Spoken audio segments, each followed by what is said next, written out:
നമസ്കാരം. Astrology master ക്ലാസ്സിൻ്റെ പുതിയൊരു അധ്യായത്തിലേക്ക് ഏവർക്കും സ്വാഗതം. പരിഹാരങ്ങളെക്കുറിച്ചായിരുന്നു നമ്മൾ പറഞ്ഞുകൊണ്ടിരുന്നത്. നമ്മൾ ഇന്ന് ചർച്ച ചെയ്യുന്നത് ചന്ദ്രൻ്റെ പരിഹാരങ്ങളെക്കുറിച്ചാണ്. ചന്ദ്രൻ എന്തൊക്കെയാണ് അസ്ട്രോളജിയിൽ സൂചിപ്പിക്കുന്നത്? മാതാവാണ്, മനസ്സിൻ്റെ കാരകനാണ്, മനസ്സിൻ്റെ വ്യാപാരങ്ങളെ സൂചിപ്പിക്കുന്നത് ജാതകത്തിൽ ചന്ദ്രനാണ്. അതുപോലെ തന്നെ മാതാവുമായിട്ട്, അമ്മയുമായിട്ടുള്ള അടുപ്പം, ഇൻറ്റിമസി, അമ്മയിൽ നിന്ന് കിട്ടേണ്ട ഭാഗ്യങ്ങളൊക്കെ ചിന്തിക്കുന്നത്.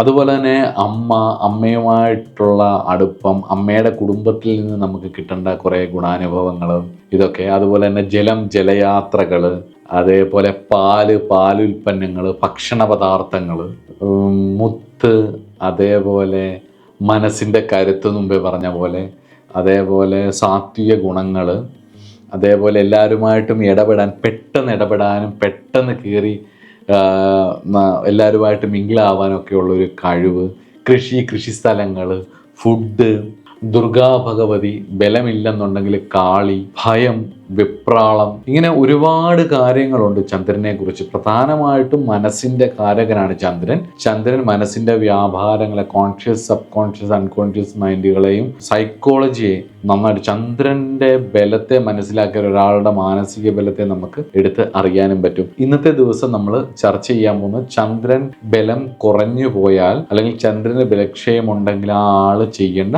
പരിഹാരങ്ങൾ നമ്മൾ സൂര്യൻ്റേത് പറഞ്ഞതുപോലെ തന്നെ നമുക്ക് ചന്ദ്രൻ്റേതും കൂടെ നോക്കാം.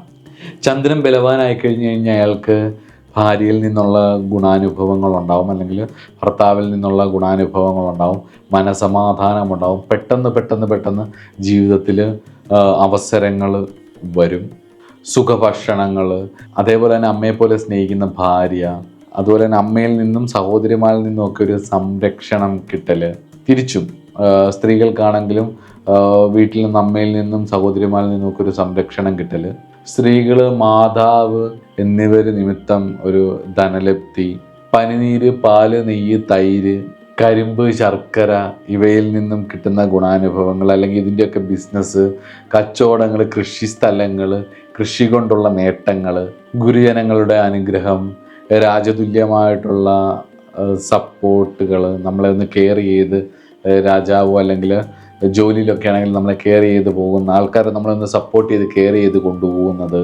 പൊതുവിൽ പെട്ടെന്ന് സ്പീഡാണല്ലോ ചന്ദ്രൻ, അപ്പം ഗുണാനുഭവങ്ങൾ വന്നു ചേരുകയും ചെയ്യും. പക്ഷെ ബലഹീനനായ ചന്ദ്രനാണെങ്കിൽ അവസ്ഥ വളരെ വ്യത്യസ്തമാണ്. ബലഹീനനായ ചന്ദ്രൻ്റെ ദശ അത്ര നല്ലതായിരിക്കത്തില്ല, സർവനാശം വരുന്നത് കണ്ടിട്ടുണ്ട് പലർക്കും. ഒരാളുടെ ജാതകത്തിൽ ചന്ദ്രൻ ബലഹീനനായി കഴിഞ്ഞു കഴിഞ്ഞാൽ വൈകാരികമായിട്ടുള്ള അസ്ഥിരതയാണ് ഒന്ന്, ഇമോഷണൽ ഇൻസ്റ്റെബിലിറ്റി ഒന്നാമത്തേത്, അകാരണമായിട്ടുള്ള ആകാംക്ഷ, അതേപോലെ മനുഷ്യബന്ധങ്ങൾക്കിടയിലുള്ള, റിലേഷൻഷിപ്പുകൾക്കിടയിലുള്ള താളപ്പിഴകൾ, ഡിപ്രഷൻ, വിഷാദരോഗം പല തരത്തിലുണ്ട്. ആങ്സൈറ്റി ഡിസോർഡറുകൾ, വെപ്രാളപ്പെട്ട് ഓടി നടക്കുന്ന, എന്ത് ചെയ്യണമെന്ന് അറിയാതെ ടെൻഷനാവുന്ന ഒരിത്. അതേപോലെ എല്ലാ ബന്ധങ്ങളിലും സ്വാർത്ഥലാഭങ്ങൾ കാണുന്നത്, ബന്ധങ്ങൾ മാറി പോകുന്നത്, എല്ലാം പെട്ടെന്ന് മടുക്കുന്നത്, അസ്വസ്ഥമാവുന്നത്, അഭിപ്രായങ്ങൾക്ക് സ്ഥിരതയില്ലായ്മ, ഇങ്ങനെ മാറി പൊയ്ക്കൊണ്ടിരിക്കും. എപ്പോഴും ഇവർക്ക് മാറ്റം വേണം എന്നുള്ളത് തോന്നൽ വരും. പ്രത്യേകിച്ച് ഈ കേന്ദ്രത്തിലും ത്രികോണത്തിലും സ്ത്രീജാതകത്തിൽ പ്രത്യേകിച്ച് ഈ ചന്ദ്രബുധ യോഗം വരിക, ചന്ദ്രൻ്റെ നക്ഷത്രത്തിൽ ബുധൻ നിൽക്കുക, ബുധൻ്റെ നക്ഷത്രത്തിൽ ചന്ദ്രൻ നിൽക്കുക, അത് 4ലോ 7ലോ ആവുക, അല്ലെങ്കിൽ 4ാം ഭാവത്തിൽ ചന്ദ്രൻ, 7ാം ഭാവത്തിൽ ബുധൻ, 12ാം ഭാവത്തിൽ രാഹുവോ ചൊവ്വയോ ഒക്കെ നിൽക്കുക, അല്ലെങ്കിൽ 3, 4, 7, 12 ലഗ്നം എന്നീ ഭാഗങ്ങളിൽ ചന്ദ്രബുധ യോഗം, പ്രത്യേകിച്ച് റിലേഷൻഷിപ്പുകൾക്കൊക്കെ ഒരു സ്ഥിരതയില്ലായ്മ വരും, ആങ്സൈറ്റി വരും. ഇങ്ങനെയുള്ളവർക്ക് കുറച്ച് ഫാൻറ്റസി ഓറിയൻറ്റഡ് ആയിട്ടുള്ള ഒരു ചിന്തയുണ്ടാവും, എപ്പോഴും വെപ്രാളങ്ങളുണ്ടാവും, നന്നായിട്ട് അഭിനയിച്ച് പറ്റിക്കുകയും ചെയ്യും ഭയങ്കരമായിട്ട്. കാരണം സ്വാർത്ഥ ലാഭങ്ങൾക്ക് വേണ്ടി ചന്ദ്രൻ, ബുധൻ എന്ന് പറഞ്ഞു കഴിഞ്ഞാൽ വല്ലാണ്ട് സ്വാർത്ഥതയാണിത്, ഭയങ്കരമായിട്ട് വൈശ്യത്വം, ലാഭം മാത്രം നോക്കും. അപ്പം എന്ത് ബന്ധങ്ങളും അത് നേടിയെടുക്കാൻ വേണ്ടിയിട്ട് അത് അടുപ്പിച്ച് വെക്കും. പക്ഷെ ഒരു കുഴപ്പമുണ്ട്, ചന്ദ്രൻ വളരെ അസ്ഥിരതയല്ലേ, സ്ഥിരമായിട്ട് അവർക്ക് ഒരെണ്ണത്തിൽ ഒതുങ്ങി നിൽക്കാൻ പറ്റാത്തതുകൊണ്ട് മാറിക്കൊണ്ടിരിക്കും. അതുകൊണ്ട് തന്നെ ലോയലിറ്റി, ട്രസ്റ്റ് ഇതൊന്നും ഇവർ പറയുമെങ്കിലും, സ്വാത്വികരാണെങ്കിലും അത് വിശ്വസിക്കരുത്. അത് അവരെ കൊണ്ട് കഴിയില്ല. ഭയങ്കര സ്പീഡായിരിക്കും, എപ്പോഴും ചിരിച്ചുകൊണ്ടൊക്കെ ഇരിക്കും. പക്ഷേ അത് ശ്രദ്ധിക്കേണ്ടതും കൂടിയാണ്. ഈ ചന്ദ്രന് ബലക്കുറവുള്ളവർ പൊതുവെ ഈ മുറിയിലുള്ള സാധനങ്ങൾ പോലും അങ്ങോട്ടും ഇങ്ങോട്ടും പെട്ടെന്നൊക്കെ മാറ്റിക്കൊണ്ടിരിക്കും. ജലദോഷം, കഫക്കെട്ടുകൾ, ചെല്ലപ്പേരുകൾ വിളിച്ച് പേരനെ സ്നേഹിക്കുന്നത്, മോളു, മോനെ, അല്ലെങ്കിൽ എന്തെങ്കിലുമൊക്കെ ഒരു പേരുകൾ, ചെല്ലപ്പേരുകൾ വിളിച്ച് ആ മാതൃത്വം അല്ലേ, ഈ ചന്ദ്രൻ എന്ന് പറഞ്ഞാൽ ശരിക്കൊരു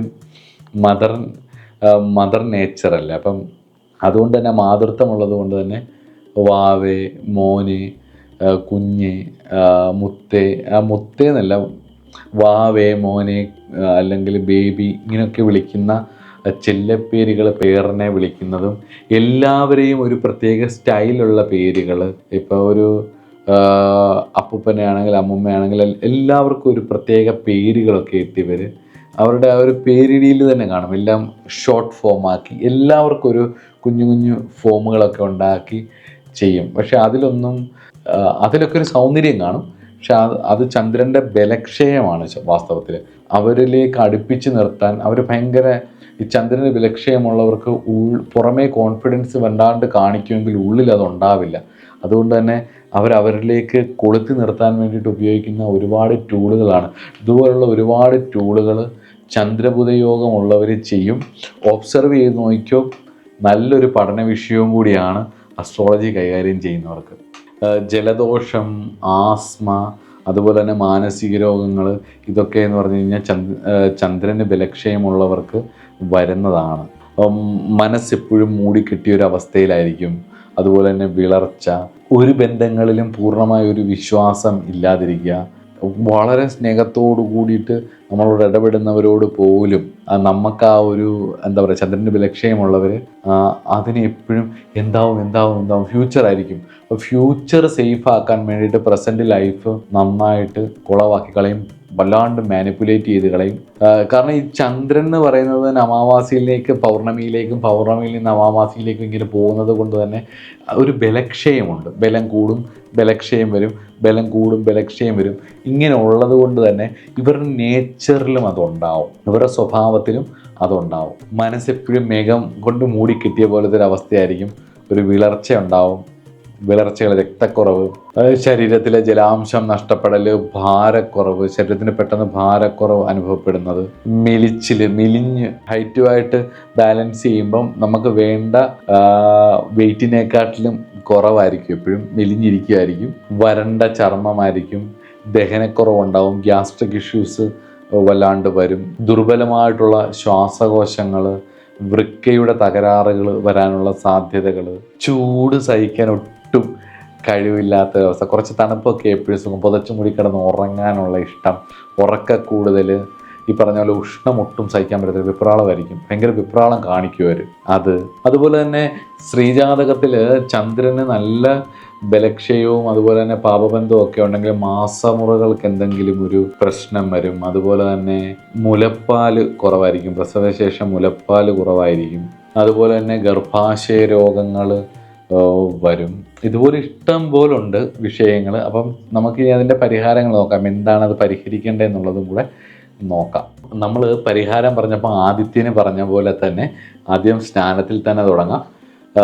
ഗംഗാതീർത്ഥം ഉണ്ടാക്കി അത് മഗ്ഗിലെടുത്ത് കുളിക്കുക, അല്ലെങ്കിൽ മുങ്ങിക്കുളിക്കുകയാണെങ്കിൽ സപ്തശുദ്ധിയും അതേപോലെ തന്നെ സപ്തതനീ മന്ത്രങ്ങളും അതുപോലെ തന്നെ ഗംഗാമന്ത്രങ്ങളും ഒക്കെ ജപിച്ചിട്ട് നിങ്ങൾക്ക് മുങ്ങിക്കുളിക്കാം.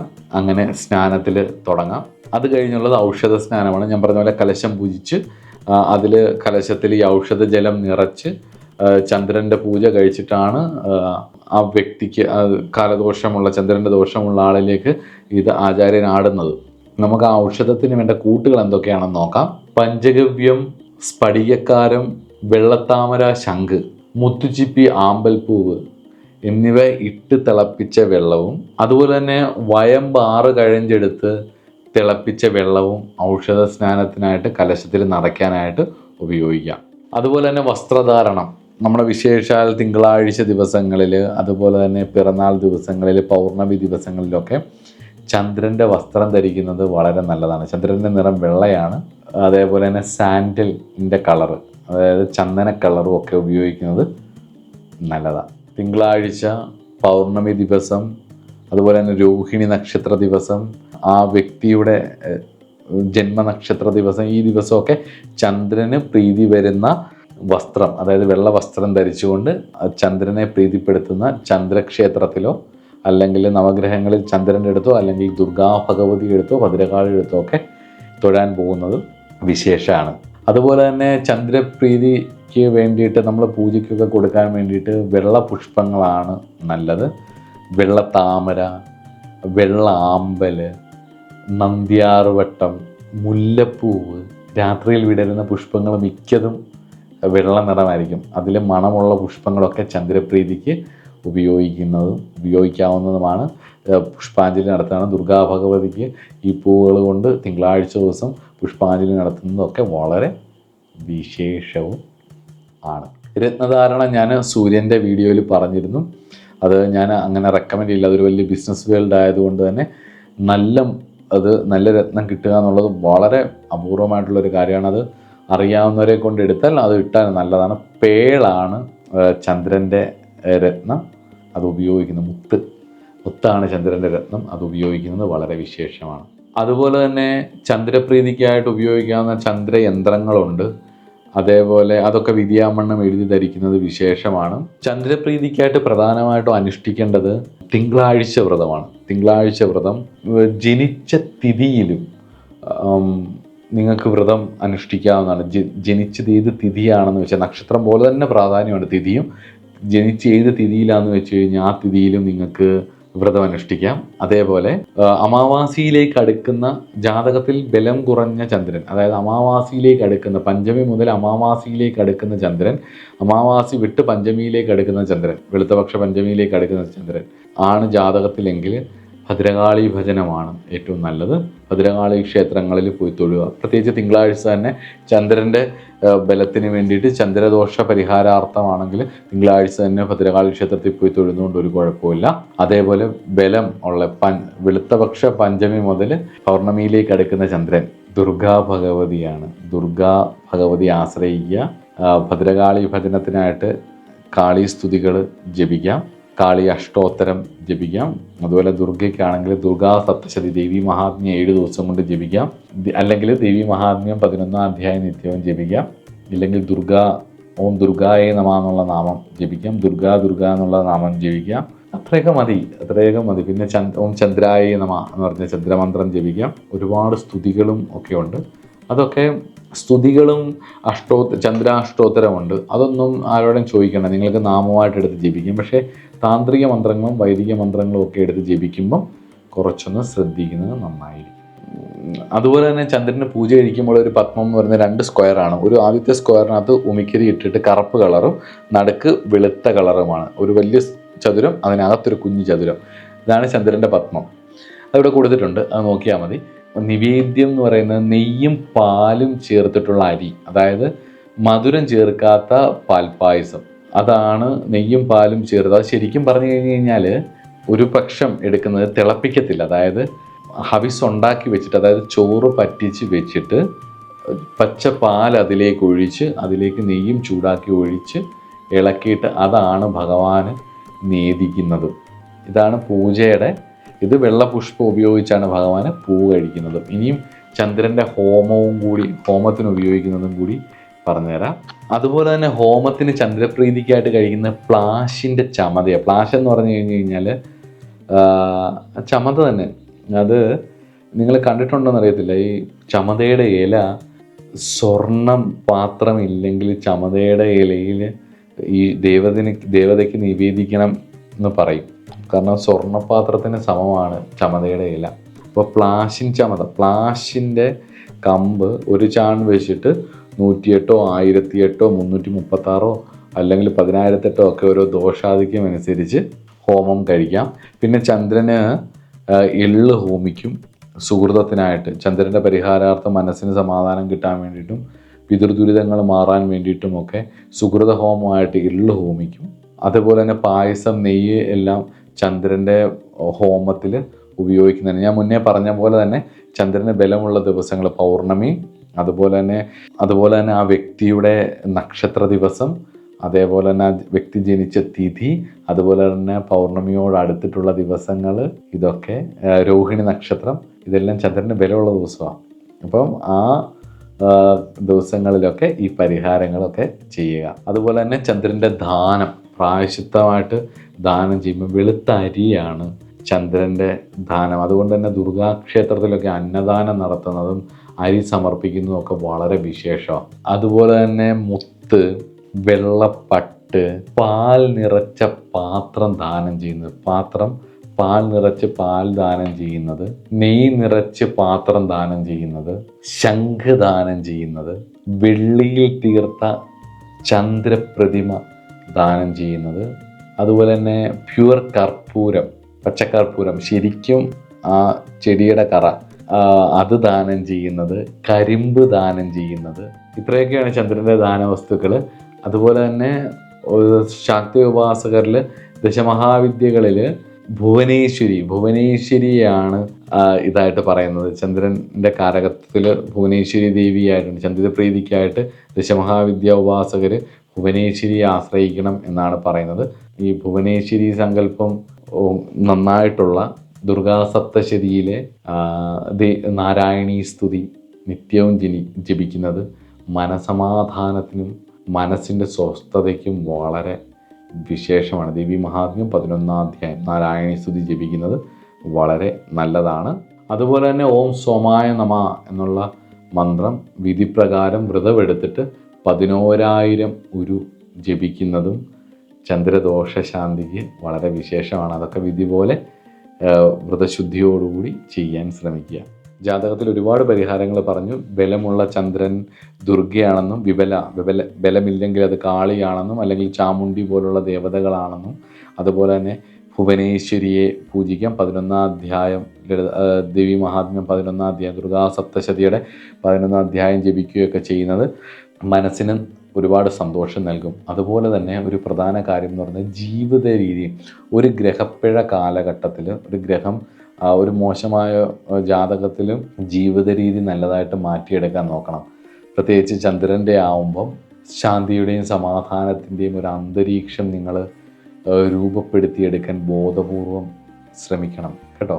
സമൂഹത്തിൽ നല്ല മനുഷ്യരുമായിട്ട് ഇടപഴകിയുള്ള ഒരു അന്തരീക്ഷം, അതുപോലെ തന്നെ അമ്മയോടും മാതൃതുല്യരായിട്ടുള്ള ആൾക്കാരും അതുപോലെ പ്രായമായിരിക്കുന്ന അമ്മമാരെയും ഈ മാതൃസമിതി പോലുള്ള കാര്യങ്ങൾ അവരെയൊക്കെ സഹായിക്കുകയും അവർക്ക് വേണ്ട ഈശ്വര കാര്യങ്ങളൊക്കെ ചെയ്തു കൊടുക്കുകയും അവരെ ശുശ്രൂഷിക്കുകയൊക്കെ ചെയ്യുന്നതൊക്കെ അങ്ങനെയൊക്കെ അവസരം കിട്ടിക്കഴിഞ്ഞ് കഴിഞ്ഞാൽ പ്രായമുള്ളവരൊക്കെ ശുശ്രൂഷിക്കാനൊക്കെ അവസരമൊക്കെ കിട്ടിക്കഴിഞ്ഞാൽ ഈഗോ ഒക്കെ മാറ്റി വെച്ചിട്ട് അത് ചെയ്യാനൊക്കെ ശ്രമിച്ചാൽ മനസ്സിന് ഒരുപാട് സമാധാനം കിട്ടും. അതുപോലെ തന്നെ മാനസിക വിക്ഷോഭങ്ങൾക്ക് ഇടയാവുന്ന സാഹചര്യങ്ങളെ ബോധപൂർവം ഒഴിവാക്കാനായിട്ട് ശ്രമിക്കണം. എന്തിനാണേ വെറുതെ വഴക്കിട്ട് അസ്വസ്ഥമാക്കി എന്ത് നേടാനാണ്? നമുക്ക് ആ ഊർജവും പോവും, മനസ്സമാധാനം പോവും. കുറച്ച് കഴിയുമ്പം വേണ്ടായിരുന്നു എന്ന് തന്നെ തോന്നും. നമ്മൾ ആ പൊട്ടിത്തെറിക്കുന്നു എന്നുള്ളതല്ലാതെ മനസ്സിൻ്റെ ഒരു കാര്യവുമില്ല. മനസ്സിലാവുന്നുണ്ടോ? അതുപോലെ തന്നെ ചന്ദ്രൻ ബലക്ഷയമുള്ളവർ സ്വാത്വികമായിട്ടുള്ള ഭക്ഷണം കഴിക്കാൻ ശ്രമിക്കണം. അത് നിങ്ങളുടെ മാനസിക പിരിമുറുക്കത്തെ കുറേയൊക്കെ ഹെൽപ്പ് ചെയ്യും. അതുപോലെ തന്നെ ചന്ദ്രന് കുജബന്ധമുള്ളവർ, ചന്ദ്രന് രാഹുബന്ധമുള്ളവർ ഒക്കെ ലഹരി പദാർത്ഥങ്ങൾ, ഡ്രഗ്സ് അങ്ങനെയൊക്കെയുള്ള കാര്യങ്ങളിൽ നിന്നൊക്കെ ഒഴിഞ്ഞു നിൽക്കണം. കാരണം നിങ്ങളുടെ മനസ്സിന് ഈ ഒരു ഇതിനോടൊക്കെ ഒരു താല്പര്യം വന്നു കഴിഞ്ഞു കഴിഞ്ഞാൽ മനസ്സിനൊരു ബലക്കുറവുണ്ടെന്നും ചില വിശ്വാസ പ്രമാണങ്ങളിൽ ഉറച്ചു പോയാൽ അതിൽ നിന്ന് പുറത്ത് വരാനുള്ള ഒരു മനോബലം നിങ്ങൾക്കില്ലാത്തത് കൊണ്ടും അഡിക്ഷൻ വരുന്ന കാര്യങ്ങളിൽ നിന്നുമൊക്കെ മാറി നിൽക്കണം നിങ്ങൾ. അതുപോലെ തന്നെ സ്നേഹബന്ധങ്ങളിൽ ഒരു സ്ഥിരത പുലർത്താൻ ശ്രമിക്കണം. വെറുതെ മറ്റുള്ളവരെ നിങ്ങൾ വളരെ സ്പീഡുള്ള ആൾക്കാരായതുകൊണ്ട് സ്നേഹിച്ച് കൊന്നിട്ട് കുറച്ച് കഴിയുമ്പോൾ നിങ്ങൾക്ക് മടുക്കും. അപ്പോൾ അടുത്തയിലേക്ക് പോകുമ്പം എല്ലാവരും അങ്ങനെ ആവണമെന്നില്ല. അത് വല്ലാണ്ട് ബുദ്ധിമുട്ടുകൾ ഉണ്ടാക്കും കേട്ടോ. അവരുടെ ആ ഒരു മെൻ്റലി ഇമോഷണലി ഹൈജാക്ക് ചെയ്യുക, പാരലൈസ് ചെയ്യുക എന്നൊക്കെ പറയുന്നത് അത്ര നല്ലൊരു കാര്യമല്ല. വലിയ ശാപങ്ങൾ വാങ്ങിച്ചു നോക്കും. ചന്ദ്രന് കിട്ടിയ ശാപം പോലെ ആയിപ്പോവും. അതുപോലെ തന്നെ ഈശ്വര സാധനയിലാണെങ്കിലും ചന്ദ്രൻ്റെ ബലമില്ലാത്തവർ ഒരിക്കലും കുറച്ചു കാലം ഒരു സാധന ചെയ്തു, അത് കഴിയുമ്പോൾ ആ ദേവതയിൽ വിശ്വാസമില്ലാതെ അടുത്ത ദേവത എടുക്കും, അതിൽ മുന്നോട്ട് പോവും. അല്ലെങ്കിൽ ഏതെങ്കിലും ഒരു ആചാര്യൻ്റെ അടുത്ത് പോയി കുറച്ച് വിദ്യകൾ പഠിക്കും, അത് കഴിഞ്ഞ് കഴിയുമ്പോൾ ആ ആചാര്യനെ മടുത്തിട്ട് അടുത്ത ആചാര്യൻ്റെ അടുത്തേക്ക് പോകും. ഏതെങ്കിലും ഒരു കോഴ്സിന് പോയി ചേരും, അത് പൂർത്തിയാക്കാതെ അടുത്തതിന് പോവും. ഒന്നിലും ഒരു തൃപ്തി വരാത്തൊരവസ്ഥയുണ്ട്. അതിൽ നിന്ന് മാറിയിട്ട് കുറച്ച് കോൺഫിഡൻ്റ് ആയിട്ട് മുന്നോട്ട് നയിക്കാൻ ബോധപൂർവം തങ്ങളുടെ പ്രകൃതം ഇതൊക്കെയാണെന്ന് ബോധപൂർവം മനസ്സിലാക്കിയിട്ട് ഈ അവസ്ഥകളിൽ നിന്നൊക്കെ പുറത്ത് ചാടാൻ ശ്രമിക്കണം. പൊതുവെ പക്ഷബലമില്ലാത്ത ചന്ദ്രൻ, അമാവാസിക്ക് ജനിച്ച ചന്ദ്രൻ, അതുപോലെ ആ ചന്ദ്രൻ അവയോഗിയായി പോയാൽ നക്ഷത്രത്തിൽ ജനിച്ചവർ, ആ ചന്ദ്രൻ 6, 8, 12 നിൽക്കുന്നവർ, ചന്ദ്രൻ വൃശ്ചിക രാശി നിൽക്കുന്നവർ, ചന്ദ്രൻ രാഹുവുമായിട്ടോ കേതുവുമായിട്ടോ യോഗം ചെയ്തിട്ടുള്ളവർ, ചന്ദ്രൻ ശനിയുമായി യോഗം ചെയ്തിട്ടുള്ളവർ, അതുപോലെ തന്നെ ഈ ഗ്രഹണയോഗങ്ങൾ മുകളിൽ പറഞ്ഞ ദോഷങ്ങൾ എല്ലാം ജാതകത്തിലുണ്ടോ എന്ന് വിശകലനം ചെയ്തിട്ട് വേണ്ട പരിഹാരങ്ങൾ ചെയ്തോണം. ചന്ദ്രനല്ലേ മനസ്സിൻ്റെ കാരകൻ, അതിന് വേണ്ട പരിഹാരം ചെയ്താലേ മനസമാധാനം ഉണ്ടാകത്തുള്ളൂ. മനസമാധാനമില്ലെങ്കിൽ, ശാന്തിയില്ലെങ്കിൽ എവിടെയാണ് സുഖം? അശാന്തസ്യ സുഖം എന്നല്ലേ ഭഗവത്ഗീതയും പറയുന്നത്. ശാന്തി ഇല്ലാത്തവൻ എവിടെയാണ് സുഖം ഉണ്ടാകുന്നത്? സുഖം ഉണ്ടാവില്ല.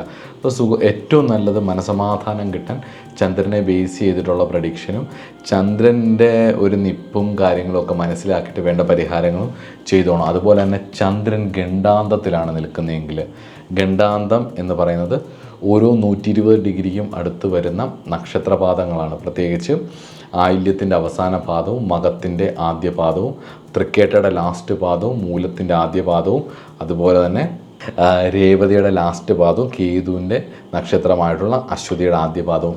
ഇത് ഗണ്ഡാന്തം എപ്പോഴും വരുന്ന ബുധനും കേതുവുമായിട്ട് ബന്ധപ്പെട്ടായിരിക്കും. അതിൽ ബുധഗണ്ഡാന്തവും കേതുവിൻ്റെ ഗണ്ഡാന്തത്തിലും ജനിക്കുന്നവർക്ക് ആ ദശ വന്നാൽ നല്ല കേമായിരിക്കും.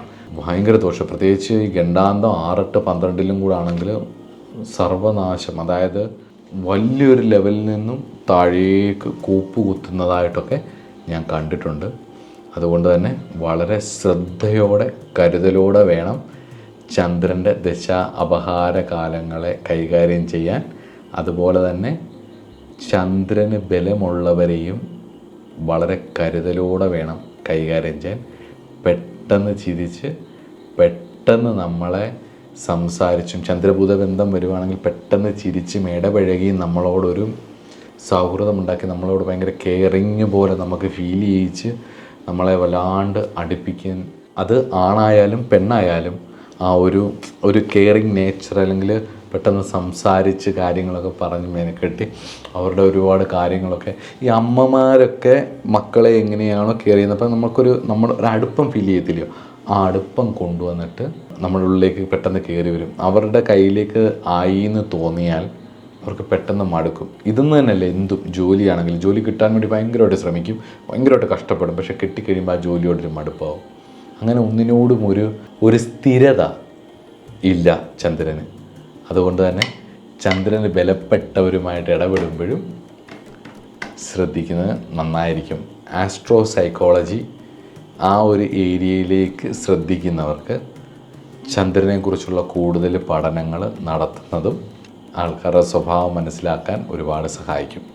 അപ്പോൾ ആദിത്യൻ കഴിഞ്ഞു, സോമൻ കഴിഞ്ഞു, ഇനി അങ്കാരകൻ. അടുത്തത് ചൊവ്വയാണ്. ചൊവ്വയുടെ പരിഹാര കർമ്മങ്ങൾ നമുക്ക് എന്തൊക്കെയാണ് ചെയ്യേണ്ടതെന്നുള്ളത് അടുത്ത ക്ലാസ്സിൽ നോക്കാം. കുറച്ച് ലെങ്തി ആണെന്ന് തോന്നുന്നുണ്ട്. ഇനിയുണ്ട്, ഒരുപാട് പരിഹാരങ്ങൾ ഇനിയുണ്ട്.